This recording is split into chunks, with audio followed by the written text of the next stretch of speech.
So before you get ready to make these big life changes, ask yourself, what is the state of my nervous system? Let's chat for a second. No pressure, but let's be honest. This is your year, right? Like 2026 is the year you're finally going to the gym and you're going to stick with it. Now, as exciting as that sounds, I want to share a few reasons why starting anything midlife, especially going to the gym, won't work in the new year if your nervous system is not a part of the conversation. Welcome or welcome back. My name is Zaya, and offline I work in sports medicine, recovery, and wellness.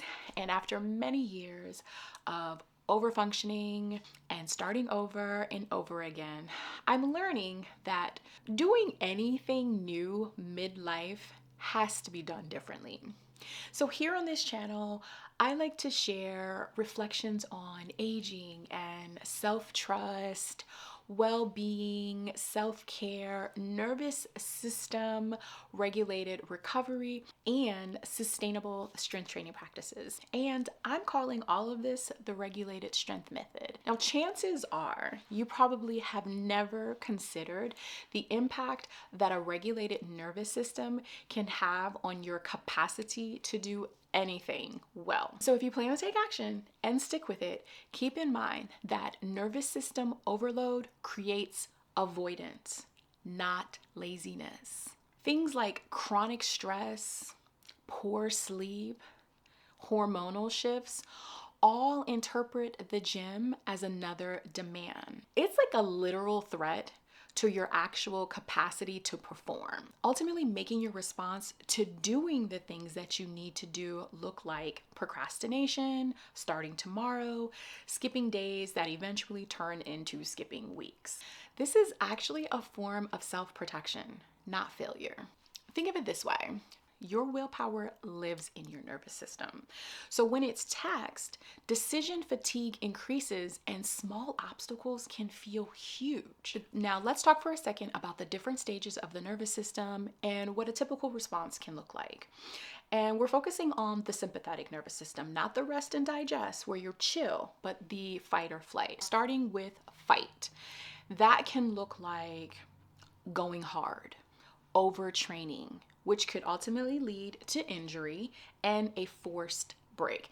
And that can feel like a setback. We also have freeze, which feels like you're stuck. Like you know what you need to do, but you feel overwhelmed already and probably even exhausted just thinking about it. And fawn. This is when you're not doing it for yourself. So think of revenge body. The next one, flight. Flight looks like bouncing around routines and not settling into a program. Listen, going to the gym and working out is boring.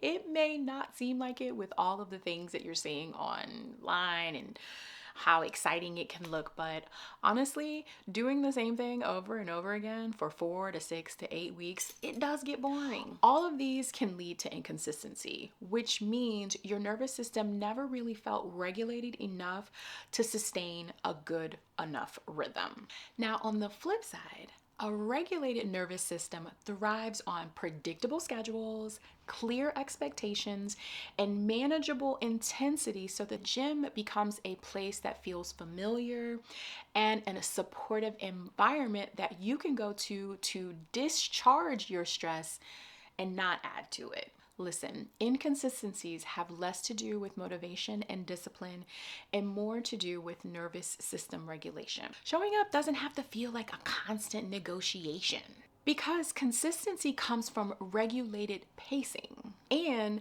actually helps restore capacity. So before you get ready to make these big life changes, ask yourself, what is the state of my nervous system?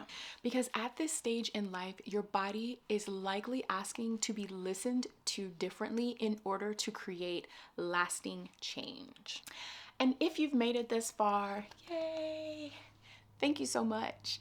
Make sure you hit that like button and subscribe for more content on relatable, sustainable, and regulated practices that prioritize safety and well-being. Take care.